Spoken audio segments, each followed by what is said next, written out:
We are at the third weekly check-in. Get rid of my gum. That went by fast, 3 weeks already. Well, today I have some interesting things in our grab bags. It's, a mystery of what we're gonna get today, but there's sort of like coming together, this nice little structure behind it all. So I'm hoping you're enjoying it. The first thing I wanna talk about today is an astrology theory that I have. It just kind of came to me the other day and I wanted to run it by you to see what you think, if it tracks, if it's lunacy or whatever. I think it's good. So we have that and a few other exciting things in this mix today. So let's go. My astrological theory. Last week we talked about the different angles that can be between your ascendant and your sun sign and how that can create sometimes tension, sometimes fluidity, sometimes it's if it's conjoined. I didn't even talk about that, but if you have the same sun sign as your rising, then you're pretty much aligned with your expression and your ideal perspective. Anyway, all those different things. So then I was starting to think about quaternity. There's 12 signs. You can divide each of them into groups of 4, and there's groups of 3s too, but the 4, the quaternity is what we're talking about today. There's the cardinal group, there's the fixed group, and there's the mutable group. Cardinal signs are Aries, Libra, Cancer, and Capricorn. Those ones are the action signs. They start things. They are ready to go, and create. The second group are the fixed, which take that idea and they're like, okay, let's put it into action. We need to take these steps. The fixed group are Taurus and Leo, Aquarius, and who am I forgetting? I'm supposed to know this stuff. Oh yeah.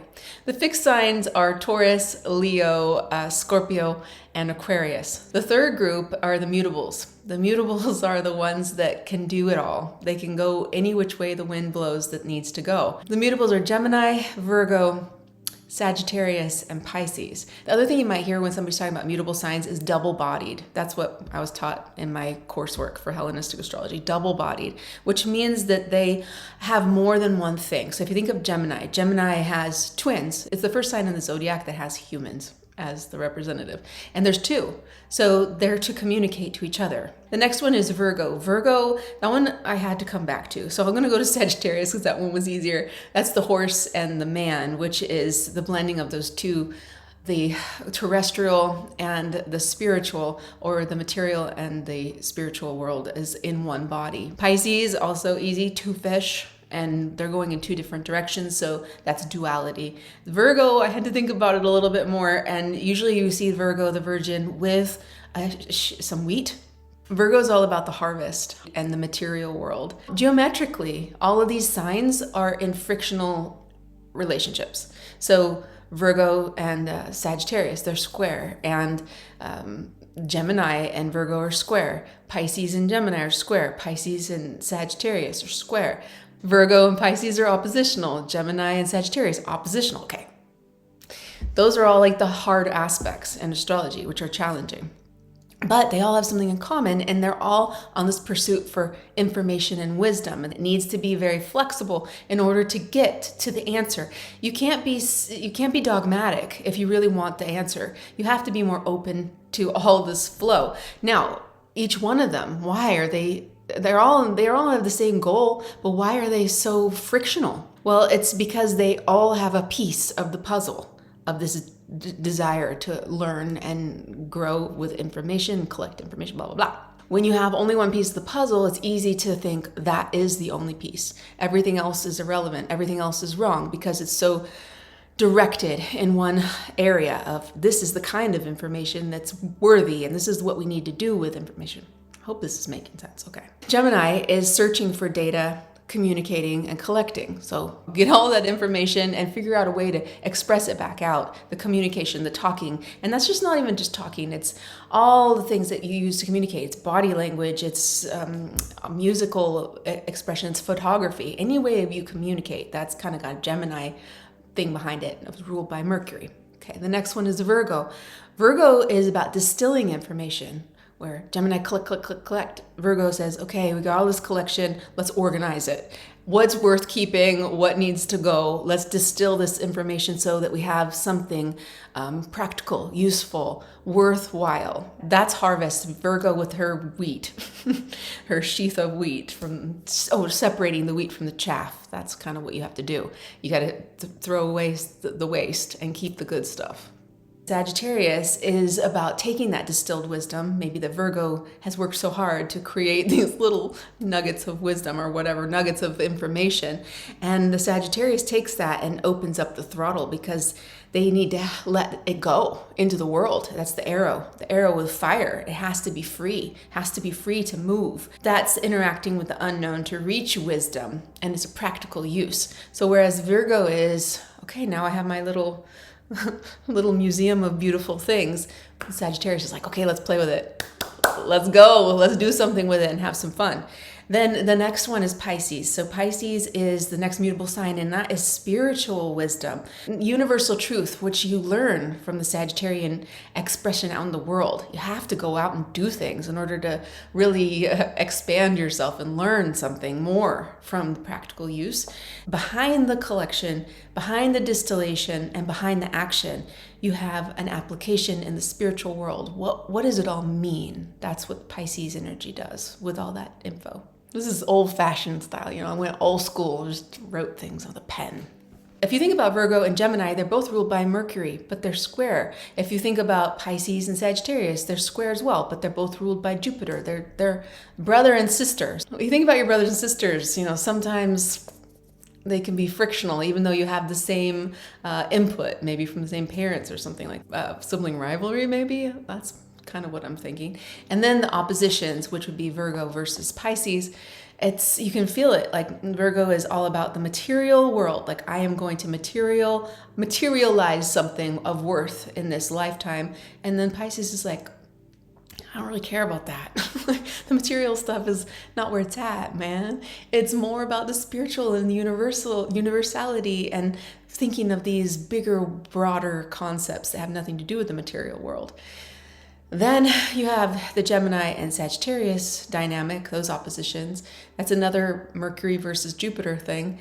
And Gemini is collect. I need all this information, I need all this data, and then let's talk about it. Whereas Sagittarius is like, okay, we've got all this data, let's make meaning, let's do something, let's go out and act. Let's make something happen. Let's shoot that arrow. You have a whole entire process from beginning to end and then back again. It's a flow of energetic of information and wisdom, knowledge, etc. Squares and oppositions, those are of Mars and of Saturn. Those are the energetics of those dynamic oppositions and squares. A lot of times when things come easy, they don't really have a lot of meaning. Knowledge, wisdom, experience, it comes from sometimes some uncomfortable things. A lot of it has to be through challenge.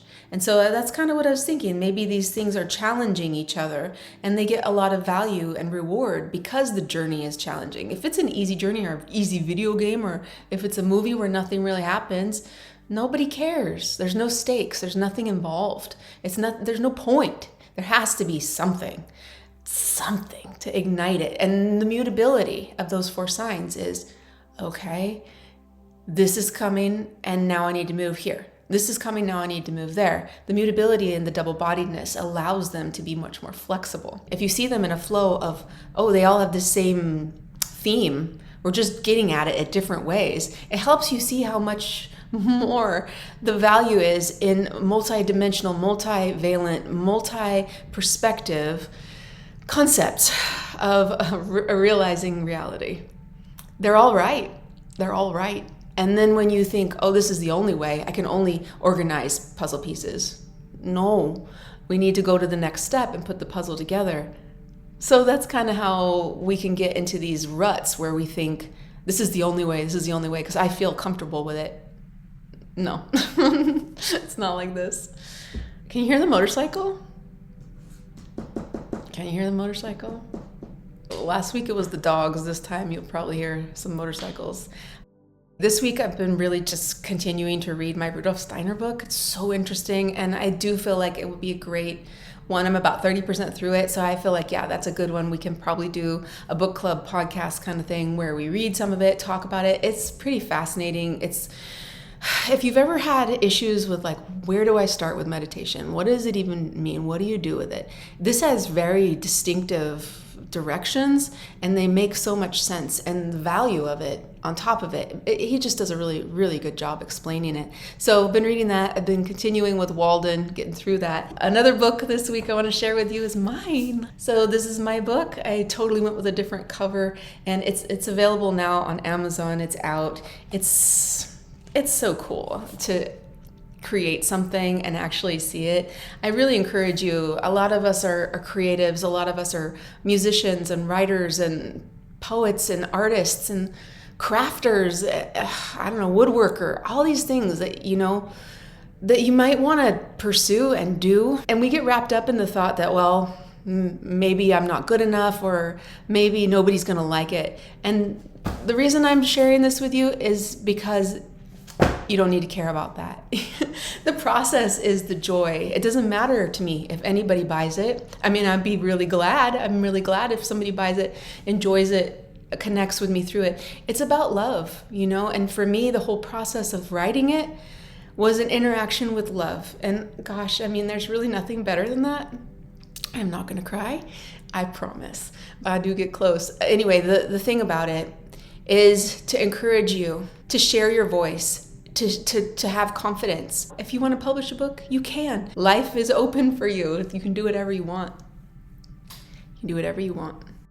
The song of the week, don't have one that's profound and beautiful like last week. I think the motorcycle's going. Ducatis, that's what it is, in case you're wondering. We went to the fair this week and there was all sorts of weird ass stuff going on at the fair. There was a puppet driving a car and talking and... Fine, wonderful, fabulous day for the fair, oh yeah. Oh, goodness gracious. Spread the joy, the love, the peace, the hope, right here. Yeah. There were people dressed up as disco balls. I've never seen anything like that before. And the paddock is where we were having our lunch, and there was a band playing all horns. It was a cool band. And this lady was playing the trombone. So that was different. And the lyrics of the song, I mean, they're not gonna make me cry, don't worry.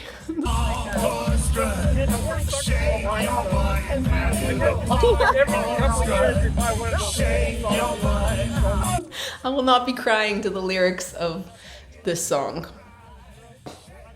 In fact, it's stuck in my head. Like, I cannot get it out of my head. It's just so simple and such an earworm and ridiculously terrible. Anyway, you're welcome.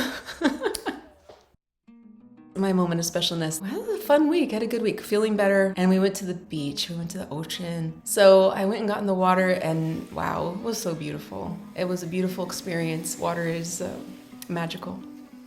So I'll share that with you in my moment of specialness.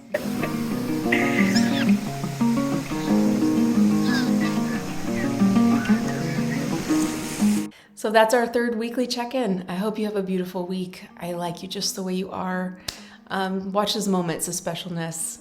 Live your most beautiful life. Be courageous, be brave, and I will talk to you next time. Okay, bye. Mother, I won first place. I know. I know. Yes.